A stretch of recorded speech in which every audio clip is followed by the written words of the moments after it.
I will never forget the look on Brandon's face when the waiter placed the small folded note in front of him. His face drained of color like someone had thrown a bucket of ice water on him in the middle of a winter night. If the Oscars had a category for best performance by a cheating husband caught red-handed, he would have swept it. Panic, guilt, and pitiful fear all playing across his face at once. "Enjoy your dinner. Hope it tastes as good as the lie you told me this morning." Just 15 words. But they were enough to smash the sweet little illusion Brandon had carefully constructed for years. And enough to mark the end. Not loud, not dramatic. Of a marriage I once thought was unbreakable. Let me back up for a second. I'm Chloe, 34 years old, CEO of an interior design company in San Diego. And until just a few hours before that moment, I still believed my husband was a trustworthy man.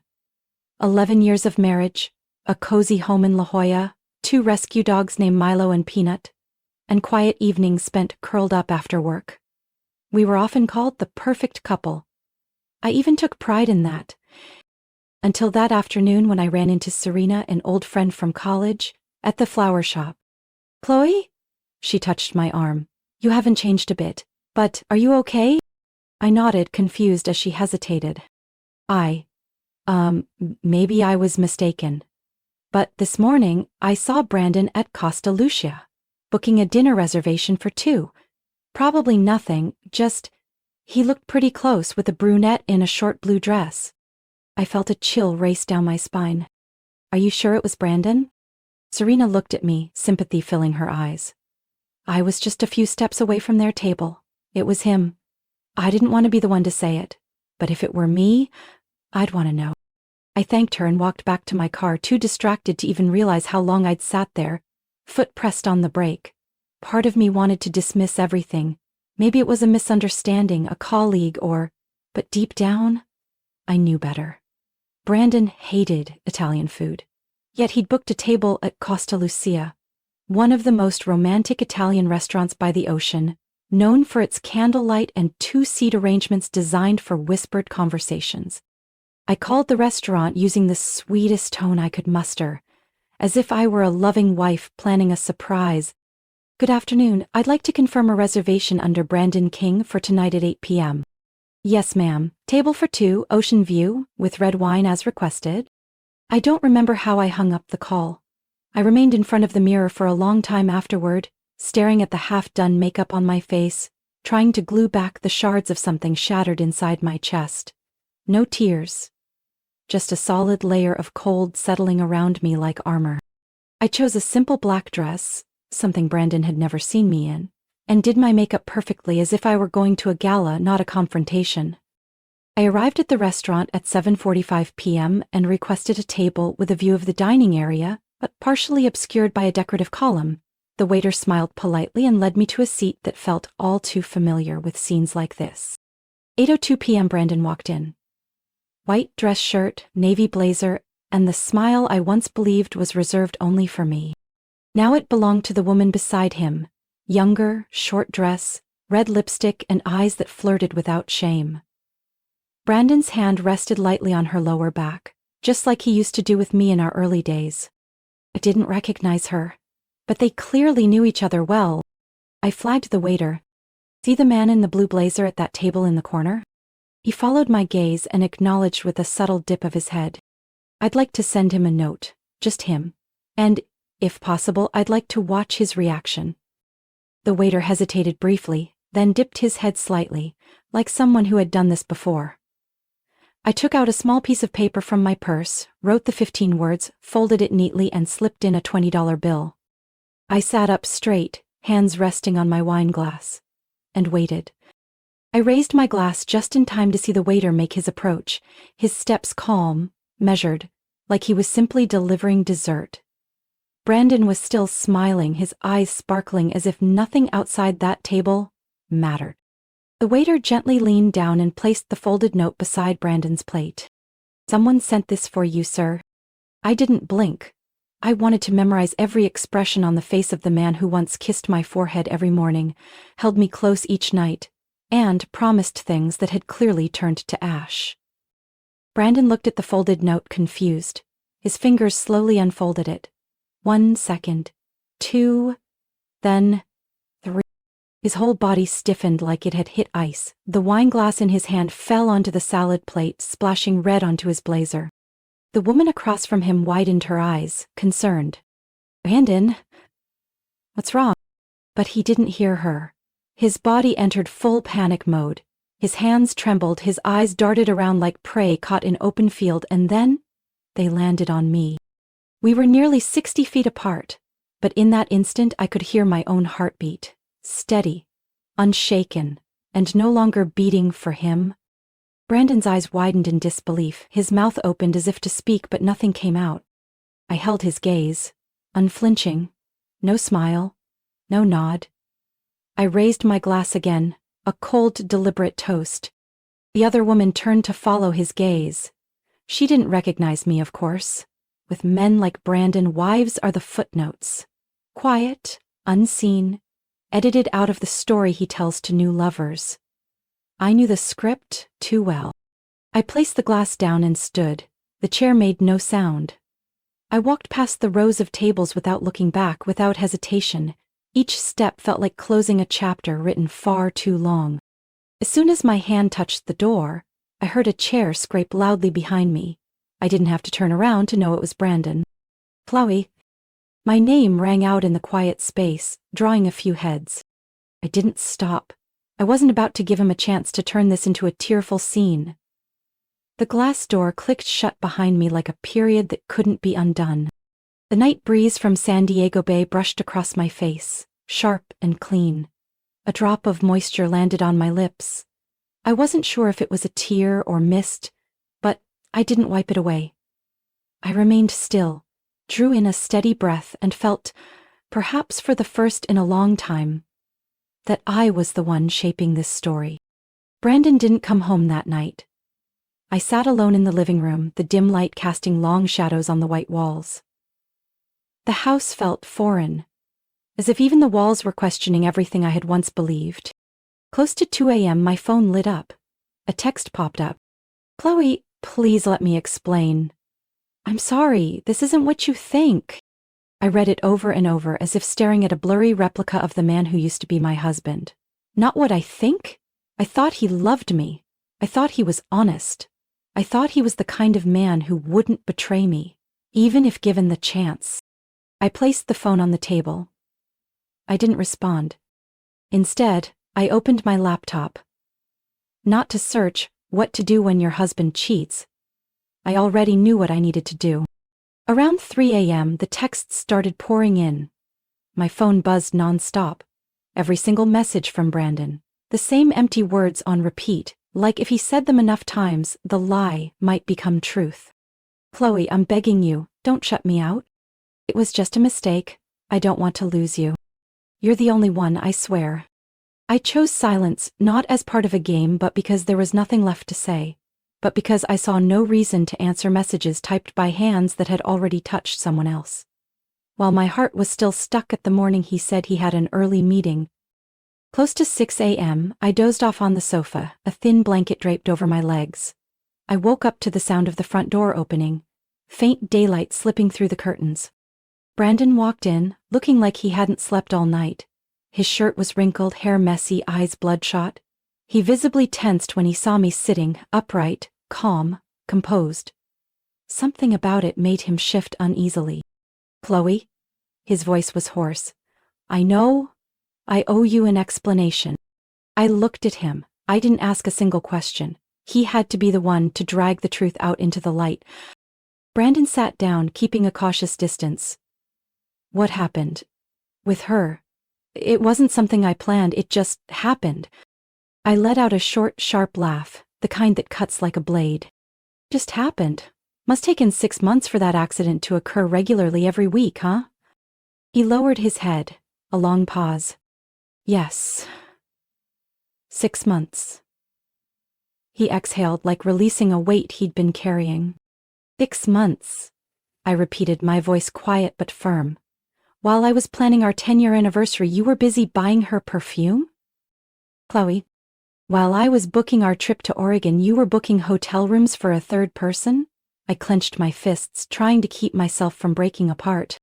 You don't understand, Brandon snapped back, eyes flashing. You're always busy. Work, meetings, contracts. I felt left out, like I didn't matter anymore.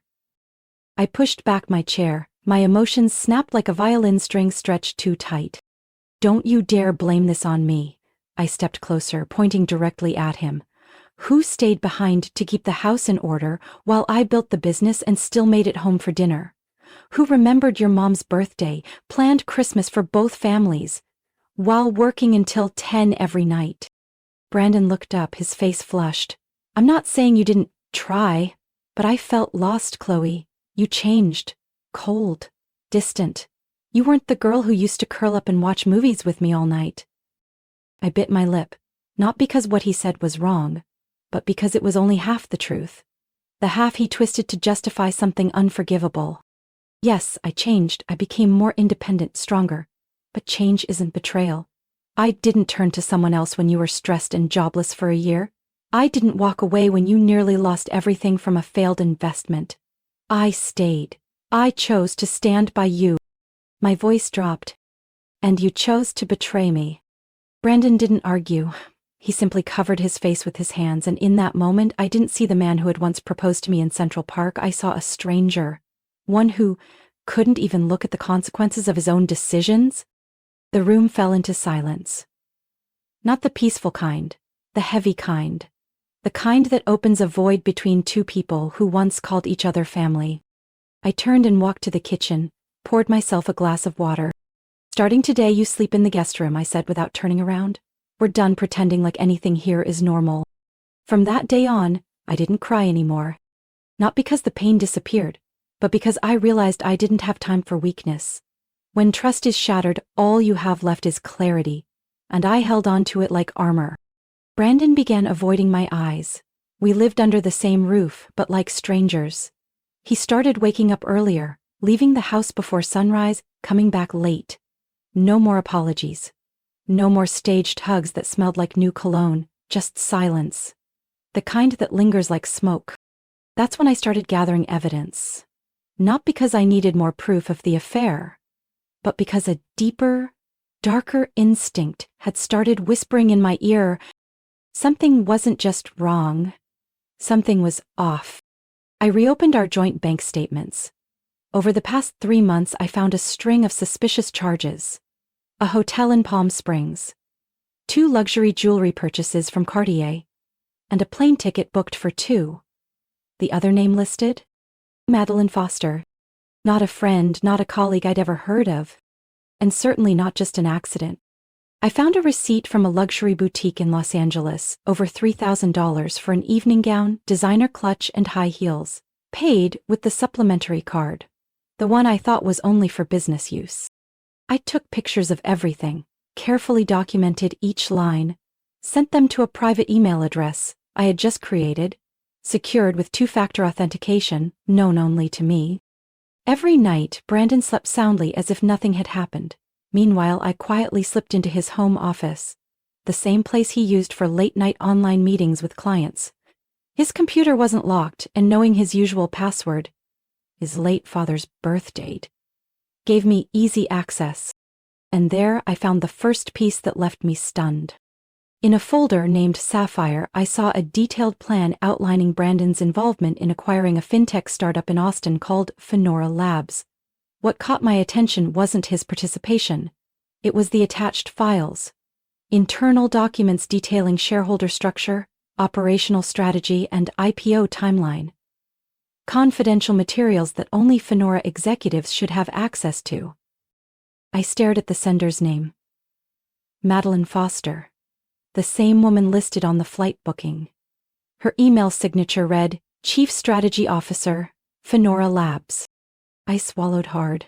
Every piece was falling into place, leading to something I hadn't imagined. Brandon wasn't just cheating on me, he was exploiting a personal relationship to extract insider information from a direct competitor.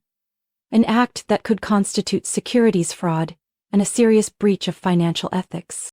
I kept digging. On his hard drive, I discovered a hidden folder containing audio files of Zoom meetings between Brandon and 3 other men. One of them was the CEO of a venture capital firm planning to back the acquisition. I listened to a nearly 40-minute recording. Brandon's voice was unmistakable. Madeline will send the next batch of documents next week. I've ensured all risks are cleared. The internal probe at Fenora got shut down. They have no idea she's our inside source. I stopped the recording there. My stomach twisted into knots. There was no doubt now. Brandon was in deep. Not just a deceitful husband, but someone whose actions could trigger a massive financial collapse, if exposed. I copied all the files onto a USB drive and hid it behind a framed picture in my own office. Then I called Emily Tan, a financial attorney I went to college with, now a senior partner at a law firm specializing in shareholder disputes and white-collar fraud. We met Friday morning at a small cafe in Del Mar. "I'm not sure I want to take action," I said plainly as I handed her the USB. "I just need to know what I'm up against." Emily plugged it in and browsed through the folders. Her expression slowly changed. "If this is legit, Chloe, this isn't just personal, this is federal." I hesitated. My chest felt like it was caught in a windstorm. But I didn't flinch. 2 days after the meeting with Emily, I sent an anonymous message to Madeline Foster's work email, along with 3 attachments: a hotel booking receipt, a screenshot of an email bearing her signature, and a photo of Brandon holding her by the waist in the Rosewood Hotel lobby. No name, no threats, no demands. Just 4 words. "We need to talk." She replied the next morning, short and direct. "Who's sending these?" I followed up with the time and place: 6 p.m. today, Ilara Rooftop Restaurant, 27th floor. I arrived 20 minutes early. Madeline showed up at 6:12. Ivory business dress, sleek ponytail, composed demeanor. But her eyes scanned the room with visible caution. She spotted me and walked over. "Chloe King?" she asked, voice sharp. I met her gaze without offering a handshake. "Have a seat. I don't know what this is about, but following someone is a violation of privacy." I smiled. Not the friendly kind. "Madeline, I know exactly who crossed the line. And I didn't follow anyone. I just picked up the pieces my husband dropped along the way." She froze at the words "my husband." "Brandon told me you two were separated." I gave a slight nod. "He also once told me his sister was allergic to red wine. Turns out he just didn't want me bringing wine to her dinner party. Brandon says a lot of things. It doesn't mean they're true." Madeline tightened her grip on her glass. I didn't push. I simply reached into my purse and pulled out a stack of printed documents. High-resolution shots of emails and plans Brandon had saved. "You know exactly what these are, don't you?" She skimmed through them, then looked up, her face drained. "How did you get these?" "I didn't steal anything. I found it on the computer in my husband's home office. And from what I understand, it looks like you've sent him quite a bit of information that qualifies as internal data under Fenora's control." She said nothing. A long pause followed, broken only by the soft jazz playing in the background. Finally she spoke. "Brandon said everything was legal. He told me those documents were just preliminary market analysis, nothing internal." I held her gaze. "I believe you thought that. Just like I used to believe every time he came home late it was because of a deadline." Madeline gave a dry, tight-lipped smile. "Did you invite me here to threaten me? To report me to my company, to take me to court?" I shook my head. "I asked you here to give you a chance." She frowned. "A chance for what?" I leaned in, lowering my voice. "A chance to get out before you're dragged down with a man who's using you as a stepping stone for an illegal acquisition." "Brandon didn't just lie to me. He's lying to you too. Do you really think he loves you? Or does he love your access to confidential data more?" She didn't answer, but her hand on the table trembled slightly. I placed a business card in front of her. "I have a lawyer, I have evidence, I haven't gone public because I'm still waiting for the right moment. But I won't let someone like Brandon keep hurting people, not even you, whether you believe it or not." Madeline looked at me. Her gaze had shifted. No longer arrogant. Now she looked like someone realizing she'd taken a wrong turn. "I need to verify everything you're saying." "I encourage that," I replied. "And when you're ready, call me. Just don't wait until it's too late for both of us." I gave a slight tilt of my head. "I believe you thought that." That night she didn't call, but I knew she would. Because Brandon hadn't just betrayed me. He had picked the wrong woman to manipulate twice. The annual shareholder meeting of Riverton Asset Partners took place on a rainy Monday morning, on the 19th floor of the Union Plaza building in downtown San Diego. I walked into the lobby at 8:50 a.m. wearing a tailored black suit, my hair in a neat bun and holding a slim briefcase containing exactly what I knew would shake the room. The receptionist recognized me immediately. "Chloe King, haven't seen you here in a while." "I have an appointment to attend the strategic presentation this morning," I said calmly. "Yes. You're listed as an official shareholder through the internal trust fund Mr. Brandon King established. Right this way." Shareholder, a title he had long forgotten. The conference room was nearly full, major shareholders, in-house attorneys, investment advisors, and a few familiar faces from the early days, when Brandon and I were building the company together, before he decided I should step back and stay behind the scenes. Brandon stood at the head of the table, murmuring something to a man in a gray suit. When he turned and saw me, the smile on his face faltered, like it had been cut by a razor. "Chloe?" He walked quickly toward me. "What are you doing here?" "I'm here for the meeting." "As a shareholder," I replied, clearly and firmly. "I want to hear my husband's presentation on acquiring Finora Labs." Brandon narrowed his eyes, visibly alert. Before he could speak, the chairman addressed the room. "Good. If no one else is running late, let's begin." Brandon was forced to return to the podium. He launched the presentation with his usual confidence, clicking through slides, his deep voice echoing. "Ladies and gentlemen, the Finora Labs acquisition represents a strategic opportunity with high return potential." He walked the room, through projections, ROI charts, and market trend graphs, like everything was under control. Some nodded. His persuasiveness still worked, but only on those who hadn't seen behind the curtain. When he finished, the chairman turned to me. "Mrs. King, as requested formally through your legal counsel, you've been granted time to speak. Please proceed." I stood. Slowly, calmly. I didn't look at Brandon. "Thank you.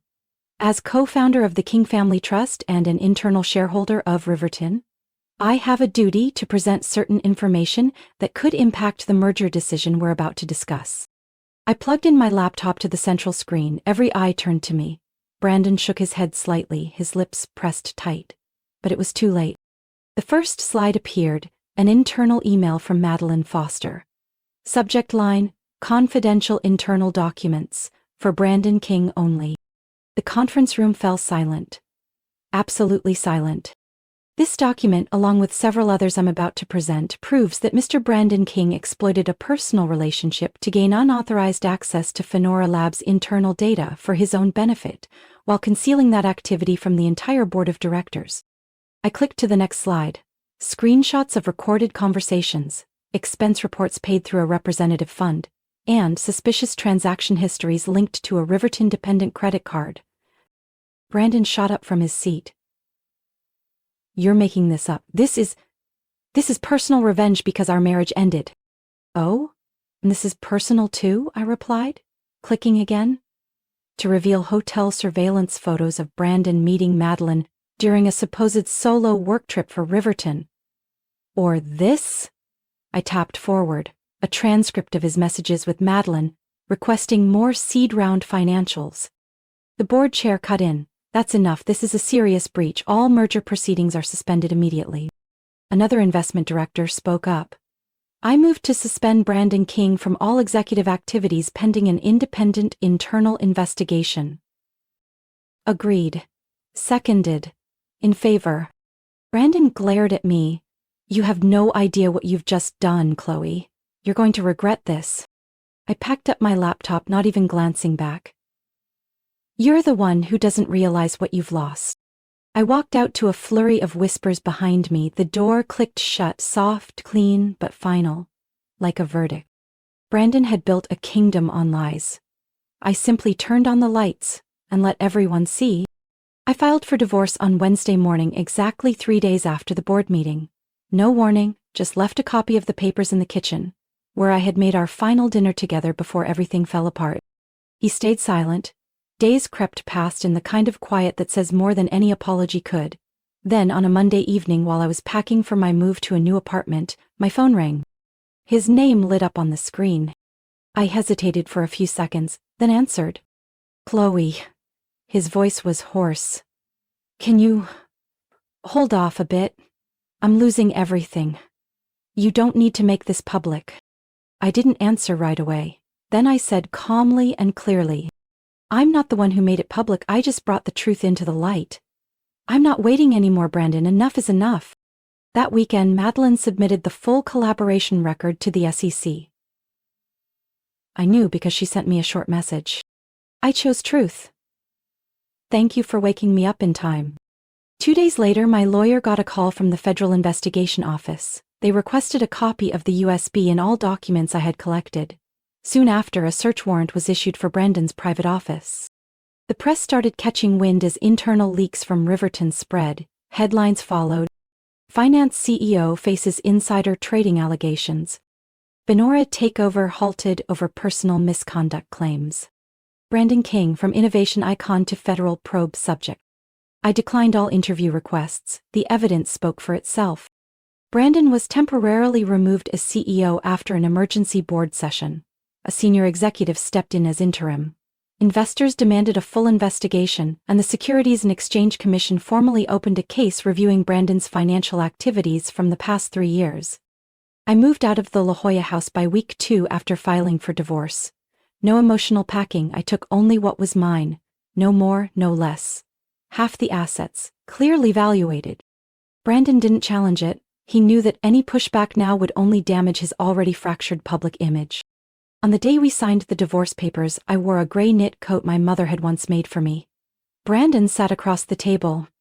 Disheveled hair, dark circles, a wrinkled suit, and none of that smug confidence he used to wear so easily. He tried to speak. Chloe. If things hadn't gone this way, do you think maybe we could? I signed without looking up. This isn't about what you think, it's about what you did.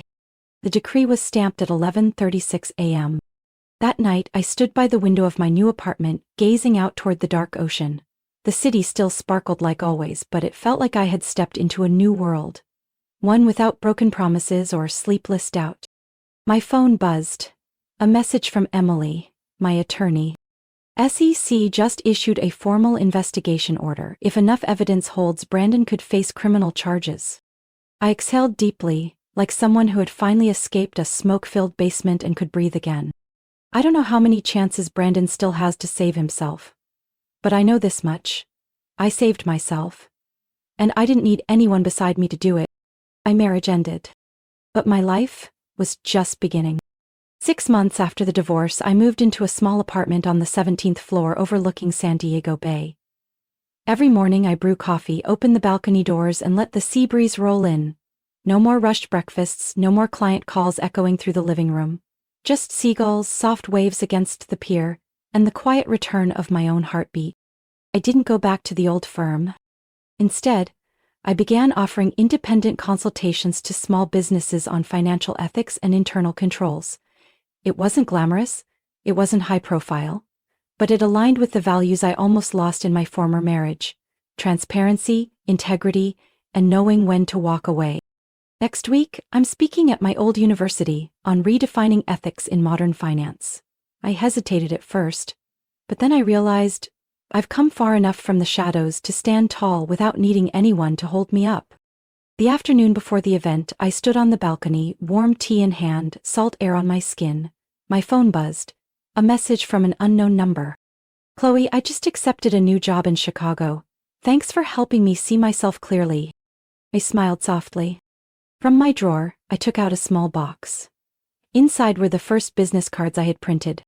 Chloe King, Ethics and Financial Risk Advisor. I ran my fingers across the lettering. No Brandon's last name, no echoes of a betrayed wife, just me, a woman who chose to rise, walk away, and begin again. All it took was truth. And one steady step forward. Chloe's story is a powerful reminder that betrayal doesn't have to be the end. It can be the beginning of rebirth. When everything fell apart, she didn't seek revenge through chaos. She quietly gathered the truth, protected herself, and shielded others who were unknowingly caught in someone else's wrongdoing. In a world full of empty promises, clarity and self-respect are the compass that leads us back to ourselves. Strong, independent, and no longer willing to compromise with pain. What do you think about Chloe's choices and the journey she went through? Share your thoughts below. And don't forget to follow the channel for more heartfelt and powerful stories about life, love, and family in the episodes to come.